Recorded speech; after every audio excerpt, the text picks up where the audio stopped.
Welcome back, everyone. This is part 15 on what if the Transformers were in high school. DXD. I do not own the Transformers and DXD or any of the characters in this video. Chapter 8. Your choice. Transformers Battle. The Autobot stealth bomber pointed towards 7 huge, four-armed giants of Decepticons marching towards them. They were armed to the teeth with weapons that gave even Power Girl reason to worry due to more than a few glowing that ominous, kryptonite green. Jetfire noticed how they looked and said, "Those behemoths look like clones of that Constructicon, Overload, which means that this is Shockwave's handiwork. You mean this Cyclops mad scientist guy you Autobots told us about?" One of the devils asked, to which Spider-Man replied, "Yep.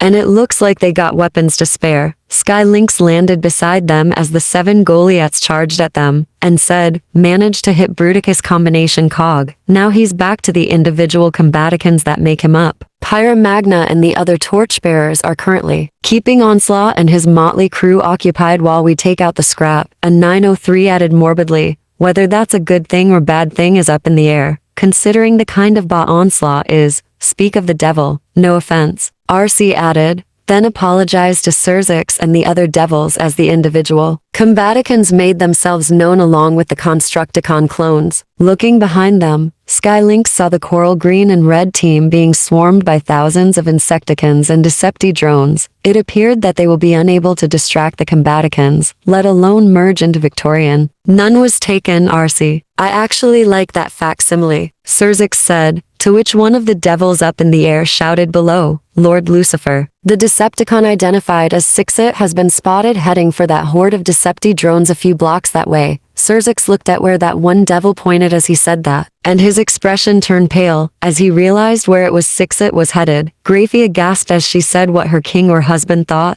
That was where Riaz and her group were heading right. A 903 shouted as he transformed into his stealth bomber. "Hey Sky Lynx, we're the fastest ones here. Let's get to them now, or they will be killed." Meanwhile, with the Occult Research Club, Your Choice, Battle, the group of teenagers plus one adult and Autobot were making short work with the creations of Sonic the Hedgehog's nemesis. Plenty of experience fighting those machines certainly helped contribute to that. But things got very dicey when a large, combined drone decided to self-destruct to take out its enemies. The group separated from each other as they all dealt with the Cybertronian-enhanced badniks. Issy was with Kaiba and Irina as they fought against 4 fairly tough Decepti-drones. The robots had dense armor and wielded large weapons none of them except for maybe Issy and Koneko could ever hope to lift. Kaiba swung his holy demon sword to try and disarm one of the robots, but the blade barely left a cut in its armor. Irina noticed and suggested to him via communication spell, "Hey,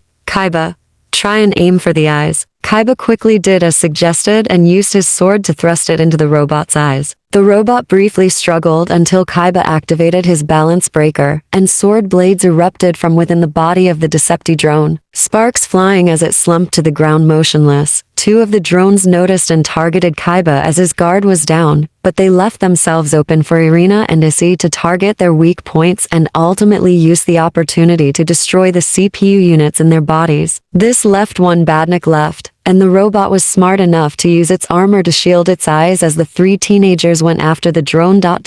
So they actually learn as they fight. Kaiba noticed as he rolled out of the robot's kick. This Dr. Eggman is smart, I'll give him that. All the more reason to get rid of them as quickly as possible. I've seen enough movies and shows to know that it will end badly for us if we fight these things any longer. Issy replied to his friend's observation, with Irina agreeing. Irina tossed a few halos of light that shackled the remaining Decepti drone to the ground, while both Issy and Kaiba finished the badnik off. Issy deactivated his scale mail armor, using just his boosted gear for a bit as he regained the energy to use it again. Kaiba drew his holy demon sword and manifested a large claymore-like sword to be ready for more enemy drones. They heard the sounds of alien jet engines, then the distinctive sound of the Transformers converting from vehicle to bot. The 3 ducked behind the remains of the destroyed drones as 6 Vehicon troops landed and readied their weapons. Kaiba tried to listen to them, but they spoke in a language that he couldn't understand, the native language of Cybertron. Kaiba thought as the grip on his swords tightened, "I cannot understand it. It sounds like a garbled, twisted mix of multiple languages, and with something else in it." He then heard one of them say in their Earth languages, Come on out, you organic brats, or we'll massacre every single inhabitant in this entire dimension. That didn't sit well with the three young warriors. Before the Decepticon could start a countdown, all three of them came out of hiding. Kaiba told them that they should leave the people of the underworld alone, Irina and Issy staying quiet for now, trying to listen for any sign of the others. One of the Decepticons got impatient and said as he transformed his left arm into a blaster of sorts, "Let's just waste them, Aura." The Decepticon's head was blasted to pieces as the other Decepticons started firing in the direction the blast was coming from. The larger Decepticon recognized the damage being from an Energon-based firearm, so that immediately clued him in on that there's an Autobot currently confronting the remaining five. He used his fallen comrade's corpse as a shield as he shouted to the Vehicon troopers, "Waste that Autobot to a pile of melted slag, Leaper ambush." Transformers. Fall of Cybertron. Bumblebee jumped high into the air and landed on one of the Vehicons with such force that it decapitated the Decepticon, and Bumblebee kicked the head into the group's leader. The mono-eyed, heavily armored bruiser quickly used his fellow Decepticon's corpse to block the kicked head, to which Bumblebee, with the added assistance of Kaiba and Irina, quickly dispatched with the remaining Vehicons, leaving the Leaper Decepticon alone to face Bumblebee, two male devils, and a female angel. "Looks like you're on your own, Decepticon," Issy jabbed as he finished accumulating enough power to throw punches. He sure could damage the Khan's armor. The Decepticon tossed aside the mangled, falling apart corpse of his comrade, and replied with a growl of confidence, "I'm more than tough enough to squash you all like a bunch of robotopossums. A bunch of irritating pests like them." The Leaper charged forwards with an outstretched arm, made up of a massive spike that looked like it could impale a dragon. Bumblebee rolled out of the way with Irina in his hand, while Kaiba and Issy dodged the attack on the other side of Bumblebee. The Decepticon set his sights on Issy and Kaiba and stomped towards the two boys. He readied to skewer them until Bumblebee jumped onto the Decepticon's back and tried to blast him through the thick armor. The Leaper maneuvered and shook himself enough to allow him to grab the yellow Autobot's arm and threw him to the ground. The teenagers suddenly remembered Sonic's story as the Hedgehog passed by Sarorg Bale fighting a Decepticon similar to this one. "Aim for this guy's back. Those large thrusters are very vulnerable looking," Kaiba said as he and Issy helped Irina to her feet. All three launched their attacks at the Leaper's back, distracting the Decepticon from skewering Bumblebee. "Gah!" The large Decepticon exclaimed in pain, "No one does that to me." He leaped like a frog, jumping to the height of a 5-story building, and crashed down like a meteor. His targets were the three teens. Bumblebee tackled the Leaper midair as Irina threw halos of light to bind the Khan in an immobilized state. She managed to tie up his legs and right arm, but he used his left arm to swat away and destroy the last halo and tried to free himself. While attacking the four at the same time, Kaiba and Issy quickly retaliated by the two of them throwing a combination attack that by sheer luck went down the rocket's thrusters and detonated the innards of the Leaper. The Decepticon shouted in pain. Sparks and tiny fires erupted from his joints and crevices, and Energon bled from said crevices. He looked at them with a determined fire in his eyes as he shouted defiantly, "I'm taking you with me." He lunged at the boys, but he was quickly blasted in the back by Bumblebee using his more powerful cannons. The explosion killed the Decepticon as he became a pile of smoldering pieces. "Thanks, Bumblebee," Issy remarked, to which the yellow Autobot gave an R2-D2-like beep with a thumbs up. Irina hugged Issy as she asked her childhood friend, "Issy, I hope you aren't hurt. You took a nasty tumble when that Decepticon tried to skewer us," Issy replied, while trying to ignore the blissful sensation of Irina's chest pressing against his body. "Yeah, I'm fine. Exhausted a little, but okay." Otherwise, they heard the sound of a sports car roaring towards them, then saw the vehicle mode of the Autobot D002 come to view. She transformed and remarked as she inspected the damage, "Wow, and here I thought you guys would be in trouble with those cons. They had their moments, but they were no match for us," Irina said while flashing a peace sign. Soon enough, the other members of the Occult Research Club arrived at the location. Riaz, Akano, Asia, Zenobia, and Koneko all hugged Issy tightly, determined not to let him get separated from them again on this battlefield. They heard the sounds of an ambulance's sirens blaring closer, and saw it was first aid. The medic transformed as he said, "I am glad to have found the lot of you. Sean and I need help rescuing trapped civilians. A few meters this way, a horde of Decepti drones are nearly on top of them, and Sean and two of his Pokemon are fighting them all on their own to distract them." D002 asked, How many civilians? The two of you could handle several if necessary. First aid answered. Around 42 individuals, and according to one of them, there are at least 5 in critical condition. Hurry, Ria said to her peerage. You heard the medic, follow him. Zenobia, Koneko, Ross Weiss, Kaiba, you 4 help Hashimoto with those robotic drone foot soldiers. Bumblebee said through the radio, and leave busting. Decepti-chops to me and my comrades, little lady. Let's move it, people. The 3 Autobots transformed and drove off with much of the Gremory peerage riding in or on the vehicle modes of the Autobots. It didn't take long for them to reach the trapped civilians. A cage of broken rubble kept them there as prisoners as the Pokémon trainer used his power and the power of his 2 Pokémon to keep the Badnik's attention on them. Riaz noticed that the Pokémon were a Tyranitar and a Braviary, both powerful Pokémon known for their incredible fighting prowess and destructive strength. She also noticed that the trainer was wearing some kind of black armor that, superficially at least, made him resemble a Pokémon human hybrid with a Pokémon she knew was called Zekrom. Over here. First aid waved at them.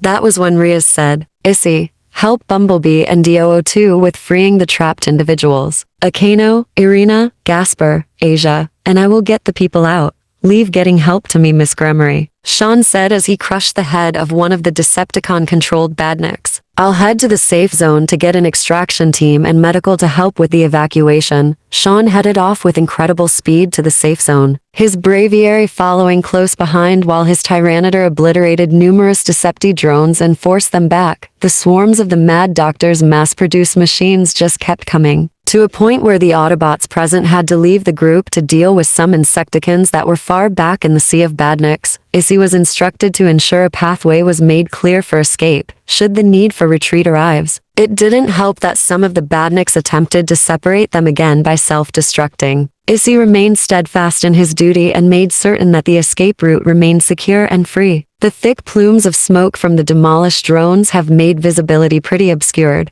but Issy knows his friends are nearby, taking out any stragglers still wanting to finish them or the injured civilians off. Issy thought to himself, this is crazy. How many of these things do the Decepticons have? Issy was suddenly feeling an intimidating aura, a sensation powerful enough to put the Red Dragon Emperor on guard. He notes that he hasn't felt such dread, such bloodlust since who knows when. He could hear his friends fighting pretty harshly against the drones. While his dread grew, Issy said with enough volume to be heard by his stalker, I know you're out there. Why don't you ... so we meet at last? Red Dragon Emperor. Issy's blood froze as he nervously turned in the direction of the voice. Behind him, he looked up to behold a Decepticon staring down at him. Who are you? Issy asked nervously. He couldn't figure out how a Decepticon got past the defensive wall to him. Shaded Truths. Kingdom Hearts. Birth by Sleep. He saw a truly imposing bot-colored black, purple, and green. His height was staggering. He was at least 4 feet taller than Optimus Prime. His armor was pretty hard to figure out what he turned into, as there was no discernible kibble pointing to any vehicle if he transformed into one at all. What really unsettled Issy was the fact that this lone Decepticon has a face that looked pretty similar to Optimus' face. The Con was wielding twin Transformer-sized katanas that had a dim, purple glow to them that looked like but not quite the familiar glow and hum of a lightsaber. The Decepticon answered Issy in an unnervingly polite manner. I've heard much about you, Issy Hudu, bearer of the boosted gear, the latest Red Dragon Emperor, conqueror of the Crimson Ruin, Princess Heart, and a student of Kuo Academy, placing within the school's top 50 best-scoring students. You are also among those the students call the perverted trio as memory serves. Issy was weird about the compliments this Decepticon was giving him, and he can't help but feel uneasy about how much he seems to know about him. The Decepticon finished. It may not matter in the long run of your short life, but allow me to introduce myself. I am Sixit, the greatest master of the 6 clans' Metallicato techniques. I'm the one who will end your life here and now. Issy's blood ran cold as soon as the Khan put a name to his face. This was the Sixit he was warned about, the one who defeated Riser so effortlessly. Drake felt the overwhelming fear rising from within his partner and said to the boy, Hey kid, what's the matter with you? It's just a lousy Decepticon. When the Welch Dragon looked at Sixit through Issy's eyes, he finally understood why the Red Dragon Emperor was so hesitant to face the Decepticon. Sixit's optics were redder than most Decepticons, and they carried a glare that makes it painfully clear that in terms of power and skill, Sixit actually is better than Megatron in every way. Those eyes told Issy and Drake that Sixit always goes for the kill, and he can do it. There was also a horribly oppressive aura emanating from the Decepticon, the aura of a professional killer, targeting its prey. It was clear. This guy has an impressive head count, and very few if any of his victims survived.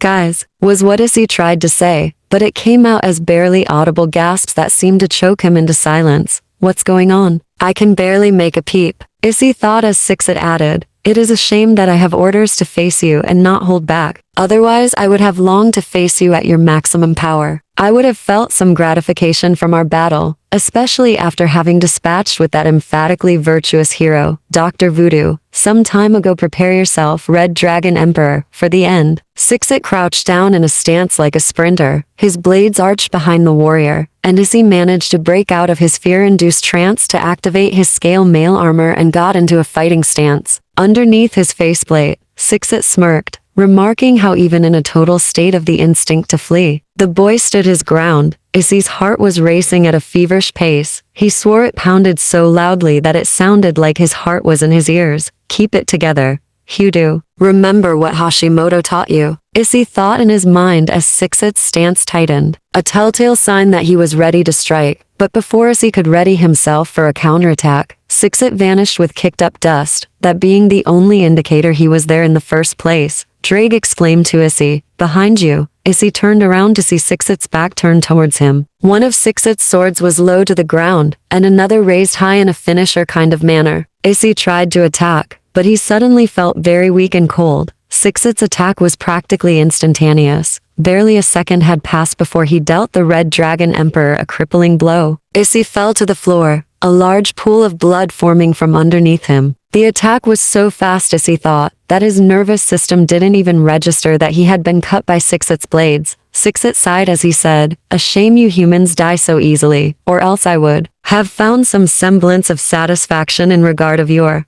how shall we say, commendably resilient spirit." Issy was paralyzed. He couldn't move an inch. He no longer had the strength. He lost too much blood in the span it took for Sixit to deliver his attack. It was so quick. Issy thought in disbelief.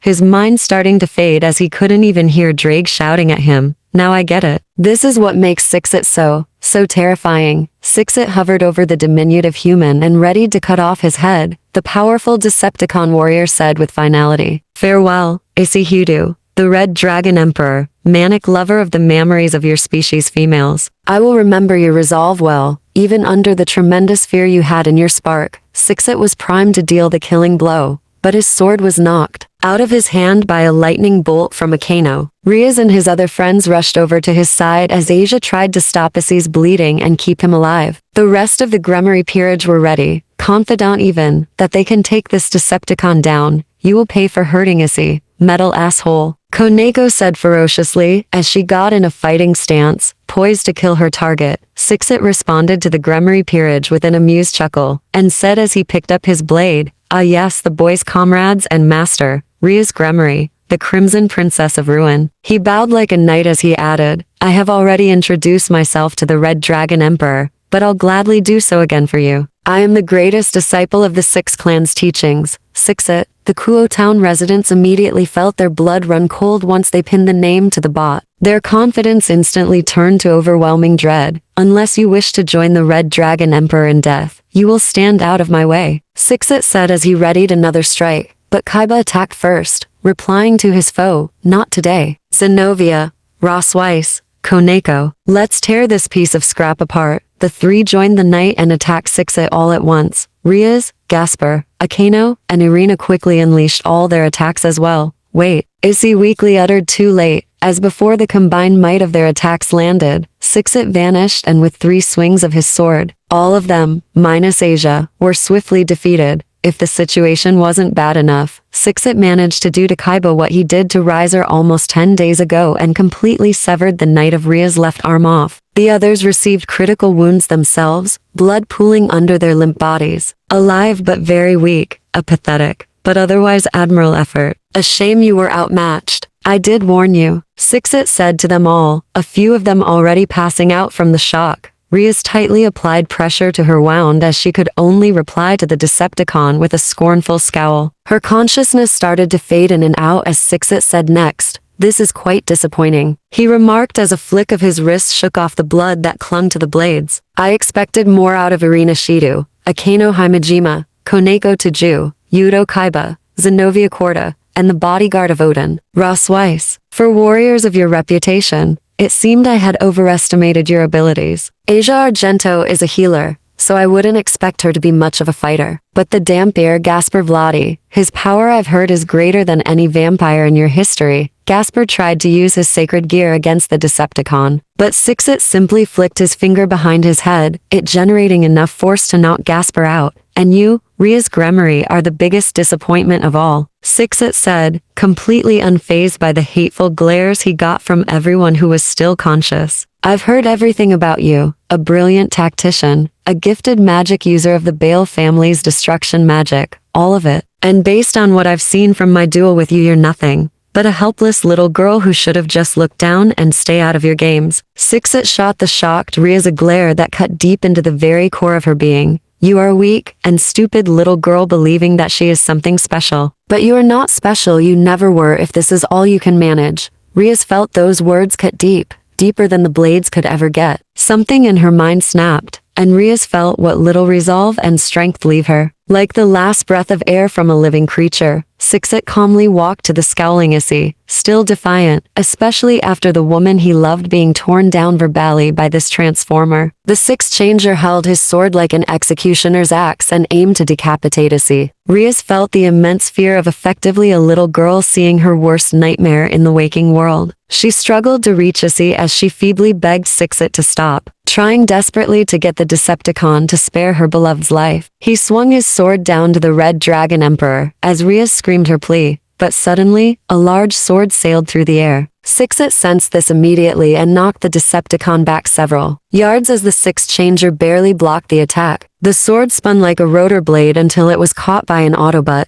Akeno saw who the Autobot was and remarked with a bit of surprise, "Is that Drift? Sniper fight. Transformers. Fall of Cybertron." The samurai-like warrior stood defiantly with a hardened expression as he put himself between the Kuo town residents and the lethal Decepticon assassin. He wordlessly put a second sword in his other hand and stood in a stance that made it obvious to his onlookers that Drift was even more adept at swordsmanship than he lets on. Sixit noticed the Autobot and remarked at his presence, "Well, if it isn't the traitor finally decided to face me after running away for Ians?" Drift would normally remain silent for remarks like that, but the white and red Autobot replied in a voice that made him sound like a stereotypical samurai. "I have never run away, Sixit. I have always faced my FOs and accepted my fate should I fall in battle. It is because of her dying wish to me that I live on to see the end of the war between the Autobots and Decepticons. I never faced you in battle because I was not ready to face you." Drift very briefly looked at Rias and company before finishing, "And while I still am not ready to face you,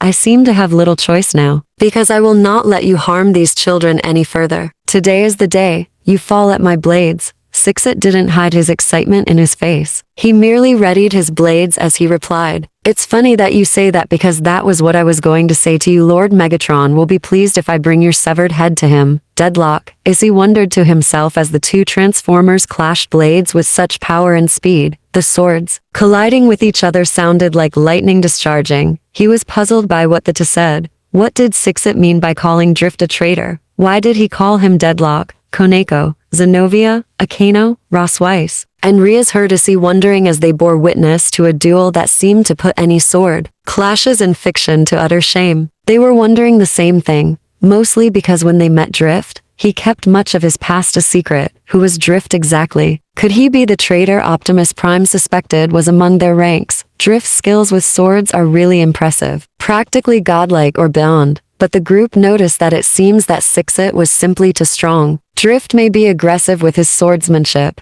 but it was becoming clear that he was on the defensive. The Autobot has precision and accuracy on his side, but the Decepticon had power and speed on his. It became obvious when with one mighty swing, Sixit forcefully knocked Drift's blades out of his hands, forcing the Autobot to dodge with reactions bordering on precognition. Sixit swung his swords with such ferocity and speed that the blades cut the very air. If the rubble out of the blades' reach having gashes on them is any indicator, Drift nimbly dodged one of the Six Changer's more powerful swipes to where he picked up one of his swords and managed to use it on time to reflect Sixit's firearm, unleashing accurate bullets like a machine gun. You have certainly improved. Deadlock. Had you remained loyal to Megatron, he could easily have made you his second in command over that weasel. Starscream to be sure, Sixit remarked, as he put one of his swords away and replaced it with his blasters. Drift gritted his metal teeth as he replied to his foe, "That name has no meaning to me. I abandoned that life, that identity, the weapons you carry. Once I chose the path I walk now." Sixit chuckled a little, as he then said in acknowledgement, "Very well, Drift. You have earned my respect. I will be sure to have you become one with the Allspark as quickly and painlessly as possible in honor of your skills with a blade, and to reunite you with your lost love." Drift put on a very convincing facade, but Asia was the only one who could see past it and knows that Drift was getting weaker the longer the fight lasts. He must have been hurt, her mind told herself, but she knew she had to heal her teammates first, especially Kaiba with a severed arm. Before Sixit could attack, he was tackled to the ground by Skylynx's Lynx half, which he threw away like it was nothing. Skylynx said to Drift, well, seems I'm the first to arrive when you needed it most, my fellow Autobot. Have no fear, Gremory. I am here, and with my superior might,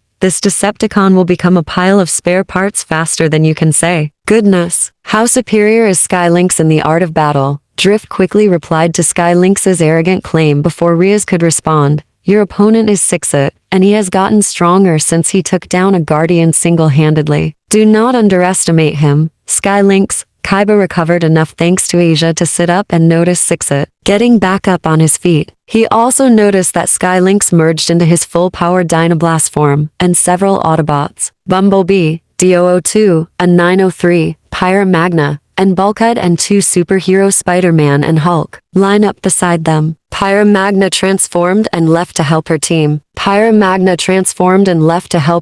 Once Jumpstream called for help several clicks south of her current position. Riaz managed to force herself upright to see around 50 of Dr. Eggman's Decepti drones get behind Sixit. She said to the Autobots, "Make that bastard pay." Skylynx, a 903, remarked jokingly, "Come on, Red. You should really watch your language. We have a civil code to uphold and lead by example for any children watching us." The joke didn't quite make sense, was absurd, and felt so forced that even though it was a poor attempt to lighten the mood, it made Riaz and the others laugh a little. "Considering the skill level of our present foe, seems like a fair fight right now," Bumblebee said through the radio, which Hulk said. Hulk agree. "Yellow bug robot. Hulk smash white robot," Sixit remarked as he brought out his firearms. "Then I am looking forward to our clash, Dr. Banner. Besides, I have a mission to accomplish," Spider-Man responded. "Like we would let you kill a Sehudu," Sixit interrupted, "who said anything about my mission being in killing the Red Dragon Emperor. I do have orders to kill him if necessary, but that is not my mission." Bulkhead asked as he crashed his fist into his open palm. "And what mission is that?" "You better start squawking, Con, or..." Sixit cut Bulkhead off by going for the green Autobot spark chamber but was quickly blocked by Drift, to which the swordsman remarked seriously, "Conversations are over, Bulkhead. My friend. The battle begins now." Riaz and the others of Kuo Town watched an 8-on-1 brawl, utterly floored by the sheer fact that Sixit was fighting all 8 of them and holding his own. During the staggering battle, Koneko remarked, "I guess we now know what Sean meant by Sixit's name being a bit on the nose regarding his alternate mode." During the battle, Sixit quickly transformed into his armored car, jet, anti-aircraft tank, cannon, and winged wolf forms to gain whatever advantage he could against his FOs. Spider-Man tried to use his webbing to tie up the Decepticon, but Sixit's heightened senses allowed him to avoid getting trapped numerous times. Bulkhead was grabbed and tossed like a bowling ball at a grounded Skylynx and drift by Sixit like a judo throw. Hulk grabbed a collapsed tower and hammered Sixit, but the Decepticon's armor was too tough, and the Six Changer threw a fast punch that knocked the wind out of the green rage monster. Sixit then saw an opportunity to get at his target. Riaz and the others noticed it too, as Sixit's eyes focused and narrowed at Isihudu, the boy still trying to recover. Everyone in the Gremory household tried to get to Issy, but they all were too weak to try and get to him. Sixit lunged forward to try and decapitate Issy once again, but was pushed back when he blocked a stream of fire. They all looked to see it was Sean's Typhlosion, the fire-type monster's flames roaring with vigor. The Pokemon was ready to fight, as he was soon accompanied by his trainer, wearing some kind of armor that made him look like a mini Transformer Gundam hybrid. There were others with the 4 of the Dinobots: Grimlock, Swoop, Snarl, and Slash, Jetfire, Captain America, Cyborg, Sonic the Hedgehog, Windblade, Surzix, and Graphia. More interruptions. What is with everyone saving each other at the last minute? Sixit said to himself as he readied to face his new FOs. Sixit realized that he was severely outnumbered by this point, but before he could begin to withdraw, he got sucker punched by Optimus Prime in the chest plate, cracking his armor ever so slightly. Huh? I never take you for fighting dirty, Optimus Prime. Sixit remarked as the other combatants noticed a massive swarm of Insecticon clones, Decepti drones, and the Combaticons amassing close to the group. Optimus replied sternly, "War brings out the worst in everyone, especially one as drawn out as ours. I still have my honor, but will do what is necessary for the good of all sentient beings, even if it means that I stain my honor in battle." End of the video. Link down to the comments if you want to read the rest of the story. I hope you all enjoy. Goodbye.